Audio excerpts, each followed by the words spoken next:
G'day everyone. As a person that travels regularly from Kiama up to the Southern Highlands, a lot of people have asked me which way is better between Jamberoo Mountain Road and Macquarie Pass, in particular when you're driving a motorhome or towing a caravan. This is Macquarie Pass, about 8 kilometres long. It's full of a lot of windy bends and turns, but it's quite doable towing a caravan or driving a motorhome. There's only one actual bend that is of concern, but if you take it correctly, it's no dramas as you're towing or driving a larger vehicle up there. And that's the hairpin. I've actually captured the last 15 seconds before I've actually taken a turn around the hairpin. And as you can see, it's dark here, it's quite narrow. But if you take your time, it's quite doable, as I said before. Now towards the top here, I'm fortunate that it's dark and I can see the headlights of an oncoming vehicle coming down the pass. So as I would, I've gone over to my left, I've slowed right down, and as you can see, it's a 15 kilometre speed limit, so it's a very tricky, tight little bend. And I've actually got a bus passing by me on its descent down Macquarie Pass, proving that there is enough room to drive a little motorhome or tow a van up there. The following vehicle was a little camper van.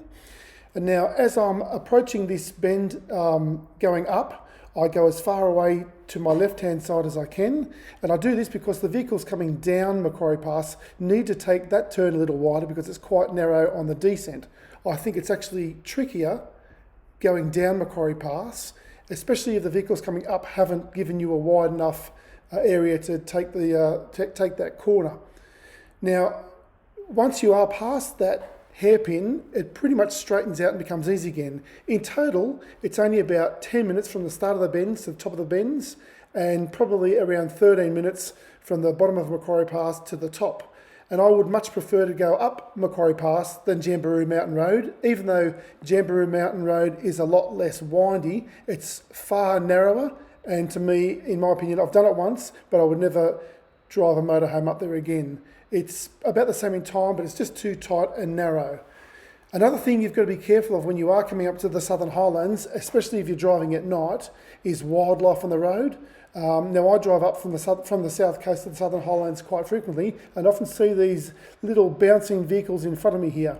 And this is a constant thing at night. You don't see it much for the day, but you do see a lot of kangaroos. I never overtake them. I always wait for these bouncing vehicles to go off to the side of the road before I pass by. And it's not just kangaroos. I see a lot of rabbits. I see a lot of foxes, and I also see a lot of wombats. And I think this is just another thing that highlights the importance to take it easy, especially when you're driving at night. Here's a little wombat here. He's stunned by the headlights. Again, you've always got to be prepared for them. Slow down or stop if need be.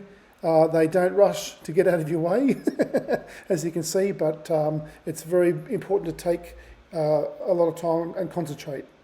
Now, as far as Macquarie Pass goes, it is legal to tow a caravan up and down Macquarie Pass, and it's also legal to drive a motorhome up and down Macquarie Pass.